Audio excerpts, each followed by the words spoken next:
আসসালামু আলাইকুম গাইস। তো আমি আজকে আপনাদেরকে দেখাবো যে মালয়েশিয়া মে ব্যাংক থেকে কিভাবে ডিপোজিট করবেন খুব সহজেই। তো চলুন আমরা দেখে আসি। তো আমি আজকে 400 টাকা ডিপোজিট করব আপনাদেরকে দেখানোর জন্য। এখানে স্ক্রিনে ক্লিক করে ইংলিশে ক্লিক করবেন, তারপর সিডিএম এ ক্লিক করবেন, তারপর নিচে ইয়েস বাটনে ক্লিক করবেন, তারপর উপরে বাম পাশে ক্যাশ ডিপোজিট, তারপর আপনার অ্যাকাউন্ট নাম্বারটা দিবেন, এখানে অ্যাকাউন্ট নাম্বারটা তুলবেন। তো আমি আমার অ্যাকাউন্ট নাম্বারটা তুলে নিছি। তুলে নেওয়ার পরে দেখেন এখানে এটা ওপেন হয়ে গেছে। ওপেন হওয়ার পরে আমি 400 টাকা দিয়ে দিলাম।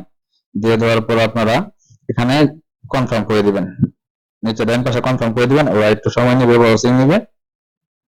নেওয়ার পর আপনার এই কাজগুলো মানে খুব দ্রুতই করে, তারা খুব দ্রুতই করে। ঠিক আছে, তো আপনারা যদি বুঝতে পারেন। তারপর দেখেন আমি এখানে দেখতে পাচ্ছি 400 টাকা আমার হয়ে গেছে, 400 টাকা ডিপোজিট দেখাচ্ছে আমাকে এখানে। তো আমি এখান থেকে আবার আমার ক্যাশ বাটনে ক্লিক করবো, যেহেতু আমার টাকা ঠিক আছে।